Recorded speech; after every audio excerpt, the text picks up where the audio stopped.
Senator and Dr. Marshall.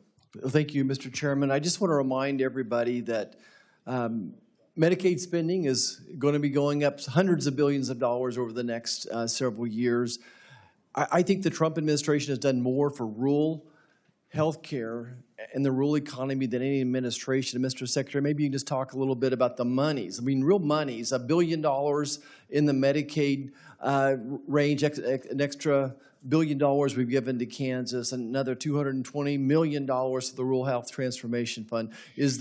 What has the Trump administration done to help fund rural health care? Well, first of all, one of the Democratic talking points is that we've cut Medicaid by $1 trillion, but CBO disagrees with that. The recent CBO report from 2 weeks ago says that Medicaid will raise from about $600 billion to $900 billion by 2036, a 47% increase.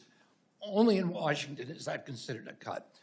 Second of all, the president is making the biggest investment in rural health of any administration in history. The Rural Health Transformation Fund gives $50 billion, and just to put that in context, over 5 years, Medicaid, which we've just heard is closing hospitals.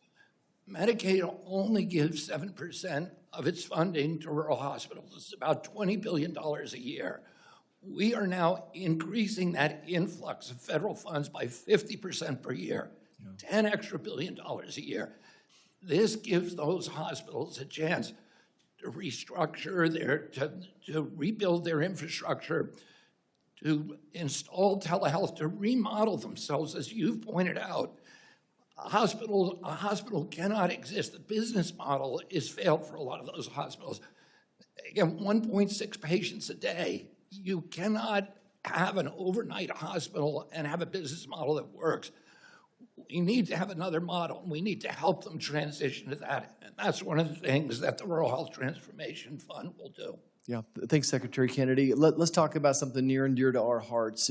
You were committed to make America healthy again, and very specifically targeting children and their health. Just tell me some of the things that you've done and where are we going briefly? What's the goals for the next year to help make America healthy again?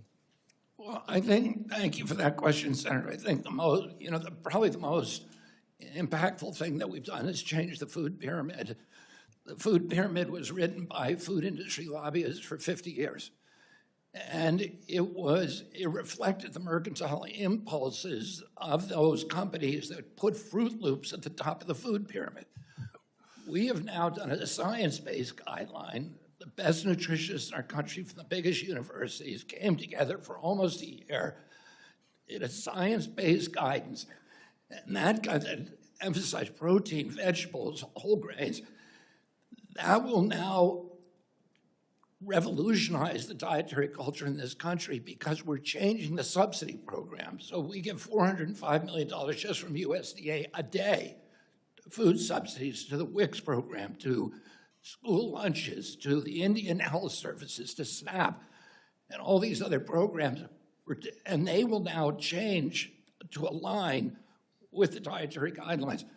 The military is now changing the food on all of its bases. And so we're going to see massive changes across the culture, and we're going to see more availability of this food, and I can explain why that'll happen, but I think that's the most important thing. Yeah. Getting rid of the GRAS standards, which we've had bipartisan support on that. Senator Saunders has been a leader on that issue. We are actually doing it now. We have final regulations, again, in the interagency process on GRAS right now. We're getting rid of food dyes. We're reforming through Operation Stork Speed, infant formula. We're redoing the nutrients, making sure to test for all the contaminants. If I could just get one more question. So thank you, and I do commend you. You've done your job. You guys have done great work with transparency, with prior authorization. You're starting to talk about GRAS. But I think we need to look in a mirror. And so many of my colleagues are, saying, what have you done or not what have you done? But we have bills right before us. Our transparency, our price tag bills, 18 bipartisan co-sponsors.